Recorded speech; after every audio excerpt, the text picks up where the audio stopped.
it's been very interesting because recently somebody asked me the definition of entrepreneur. Now, it means a lot of different things. You have to have an idea, you have to never quit, you have to do a lot of different things. But something I've added over the course of the last few years, you have to be able to withstand pressure. I know a lot of people that are very smart, that have great ideas, everything's good, but they can't handle pressure. And if you can't handle pressure, you cannot be a great entrepreneur. I think you almost have to thrive on it. You know, like you say, you have to do what you love. But I think I do it, there's a lot of things that I do and you do, I don't love. I do it because of the challenge of it. Because without that, I do it for the pressure. It makes me stronger, better, smarter. I know if I solve this problem, I'll be smarter at the end of the problem. So I think that's what the pressure that I like about this is because we're creating out of nothing. You know, when you created this building, there was nothing. And you said, now there's going to be a building here. And you go, wow.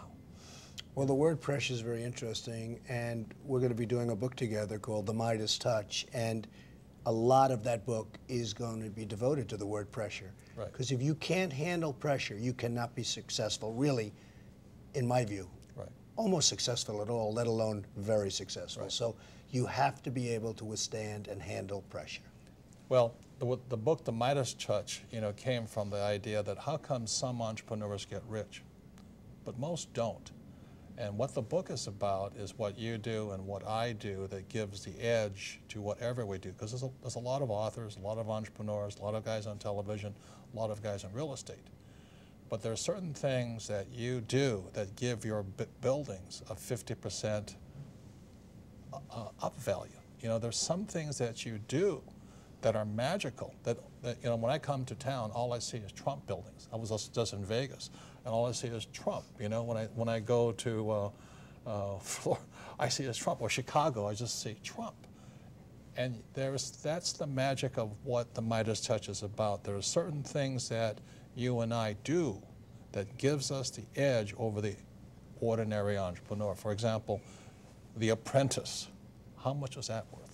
I mean, you know, not just for the television show, but how much was it worth to the overall Trump brand? No, The Apprentice, by the way, for me has been a great, it's just a great story. Well, because nobody thought it was going to be successful. NBC didn't even sign me to more than a one-year contract. It was just a one-year thing. It was going to go on, it's going to go off. Like most shows, 97% of the shows that go on television fail. And The Apprentice was going to be, you know, a one-time shot. It was going to go on. It was going to get a couple of people.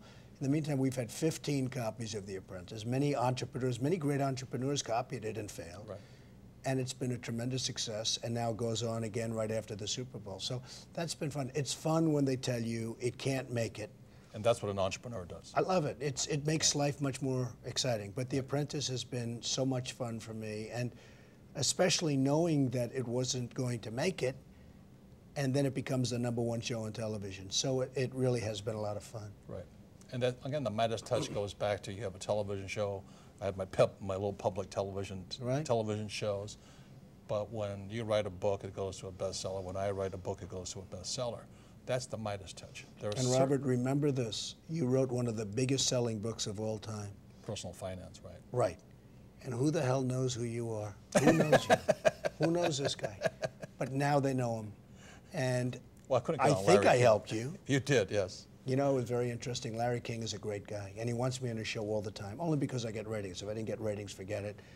And one day, Robert's up in my office, and he hears me telling Larry, I will not do your show.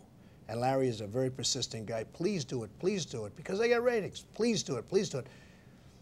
And that was the end. I said, I'm not doing it. And then Robert said to me, I've never been able to get on Larry King. I've never, ever, with this huge book, he's never been able to get on. And I called Larry back. I said, you know what, I'll do your show. Because I realized all of a sudden, in other words, you made me appreciate what I had. Yes, that's part of the Midas Touch. That's part of the Midas Touch, but you have it also. Well, thank you.